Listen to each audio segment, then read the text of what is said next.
Welcome to PJ education. TNPSC group 2A general English previous year questions தான் பார்த்துட்ருக்கோம். வாங்க வீடியோக்கு போகலாம். ஃபர்ஸ்ட் கொஸ்டின் பார்க்கலாம்.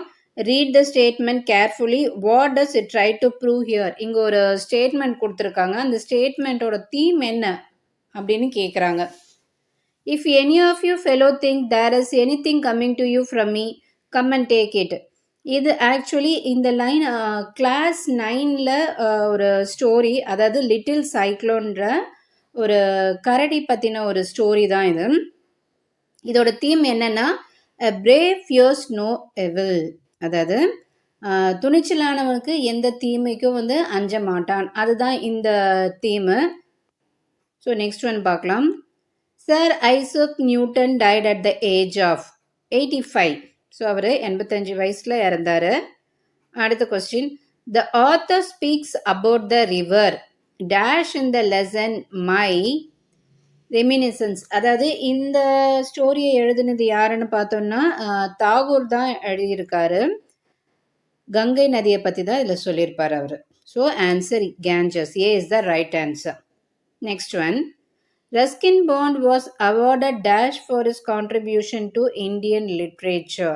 ஸோ ரஸ்கின் பாண்டுக்கு என்ன அவார்டு வாங்கியிருக்காரு பார்த்தோம்னா Sahitya Akademi award. So option B is the right answer. Next one. Choose the correct answer. In the nose jewel the diamond jewel belong to. இது ஆக்சுவலி 8th ஸ்டாண்டர்ட் புக்லேருந்து எடுத்திருக்கக்கூடிய ஒரு question தான் இது. இது ஒரு short story, nose jewel. So இந்த story எழுதுனது ராஜகோபாலாச்சாரி அவர்கள் எழுதியிருக்காங்க. இதில் இந்த டைமண்ட் ஜுவல் யாருக்கு சொந்தம்னு பார்த்தோம்னா மீனாட்சி அம்மாள் டாட்டருக்கு தான் இது சொந்தமானது. So option D is the right answer. அடுத்தது.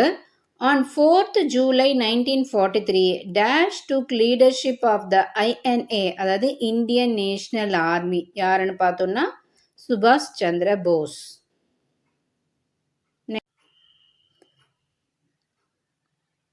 நெக்ஸ்ட் ஒன் பார்க்கலாம். Who was the first deaf blind person to earn a Bachelor of Arts degree? First காதும் கேட்காது கண்ணும் தெரியாமல் ஒரு பர்சன் ஃபர்ஸ்ட் டிகிரி வாங்கியிருக்காங்கன்னா யாருன்னா ஹெலன் கெல்லர் தான். Next one. Kalpana Chawla was posthumously awarded Congressional Space Medal of Honor. So option A is the right answer. Next one. The Book of Indian Birds is written by, இந்த புக்கை எழுதினது doctor Salim அலி. அடுத்தது passage question தான் கொடுத்துருக்காங்க. ஒரு passage கொடுத்துட்டு அந்த பேசேஜ்லேருந்து சம் ஆஃப் த கொஸ்டின்ஸ் கேட்டிருக்காங்க. ஸோ நம்ம கொஸ்டின்ஸ் மட்டும் பார்க்கலாம். The meaning of the word elixir. So இந்த வேர்டோட மீனிங் என்னன்னு பார்த்தோம்னா அமிர்தம்னு சொல்கிறோம் இல்லையா, அதுதான். ஸோ அமிர்தம் சாப்பிட்டா நம்மளுடைய எந்த தீங்கு இருந்தாலும் நம்மளுக்கு வராது, அதுதான் இங்கே மீன் பண்ணுறாங்க. A substance believe to cure all heals. எந்த துன்பமாக இருந்தாலும் அதை துடைக்கிற ஒரு சப்ஸ்டன்ஸ், ஒரு லிக்விட் தான் அது அமிர்தம். Next. The true elixir of life. அப்போ நம்மளுடைய வாழ்க்கையில் அமிர்தம் நம்ம எதை சொல்லுவோம்? The commonest of all liquids lies near our hands the plain water. So இதெல்லாம் இந்த பேராகிராஃபில் இருக்குது. நம்மளுடைய லைஃப்பில் நம்ம எதை அமிர்தம்னு சொல்கிறோன்னா தண்ணியை தான். ஸோ அது நம்ம பக்கத்துலேயே இருக்குது. அந்த தண்ணின்றது எல்லாருக்குமே, எல்லா மனிதர்களுக்கும், எல்லா மிருகத்துக்கும், எல்லா உயிரினங்களுக்கும் பொதுவானது. அது நம்ம பக்கத்துலேயே இருக்குது. Next one. So river Nile எங்கே இருக்குது? இஜிப்டில் இருக்குது. Next one. The river Nile flows down to the Mediterranean a couple of thousands of miles away. So option A is the right answer. Next. The passage is about. So இந்த passage எதை பற்றினு பார்த்தோன்னா the real elixir of life water, தண்ணி பற்றி. தண்ணி தான் இப்போ நம்ம எல்லாருக்குமே தண்ணி தான் என்னது, ஒரு அமிர்தம் மாதிரி. நெக்ஸ்ட் பார்க்கலாம். Match the following words and phrases. So column ஏல பிரேசஸும் காலம் பியில் அதோட மீனிங்கும் கொடுத்துருக்காங்க. நம்ம மேட்ச் பண்ணலாம். First one. Fond of. So fond ஆஃப்னா என்ன? அஃபெக்ஷனேட். பிடிச்சிருக்கு.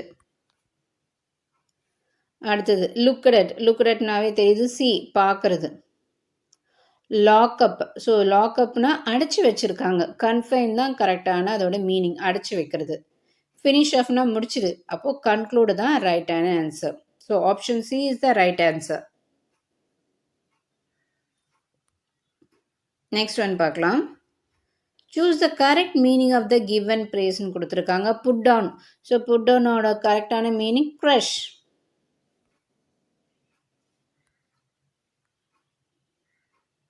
நெக்ஸ்ட் ஒன் பார்க்கலாம். Choose the correct suffix for the underline word from the option given. So இங்கே சஃபிக்ஸ் எழுத சொல்லியிருக்காங்க. இட் இஸ் எ ரெயின் டேன்னு கொடுத்துருக்காங்க. இந்த ரெயினோட சஃபிக்ஸ் என்ன கரெக்டாக இருக்குன்னா ஒய் ஆட் பண்ணோன்னா ரெய்னி டே. அப்போது option A is the right answer. Next one பார்க்கலாம். The path to success is highly complicated. This is an example of dash sentence. இது வந்து simple sentence. Next one. Fill in the blank with the suitable articles. இங்க articles fill பண்ண சொல்லியிருக்காங்க. Please give me dash, hammer and dash, nail. என்ன கேட்டிருக்காங்க? ஒரு சுத்தியும் ஆணியும் கொடுங்கன்னு கேட்டிருக்காங்க. இங்க hammer இருக்கா? இது வந்து கான்சனன்ட் சவுண்ட்ஸோட வருது, அதனால இதுக்கு முன்னாடி ஏ வரும். அடுத்தது நெயிலும் வந்து ஒரு கான்சனன்ட் சவுண்ட், அதனால இதுவும் என்னது ஏ தான் வரும். அப்போது option C is the right answer. Next one பார்க்கலாம். fill in the blank with the suitable articles from the option given below. இதுவும் வந்து ஆர்டிக்கல் தான் கேட்டிருக்காங்க. Computer is dash electronic extension of the human brain. So electronic, இது வந்து vowel சவுண்டோடு வருது, அதனால் என்ன ஆன்சர் கரெக்டாக இருக்கும்? அண்ட் தான் இங்கே ரைட்டான ஆன்சர்.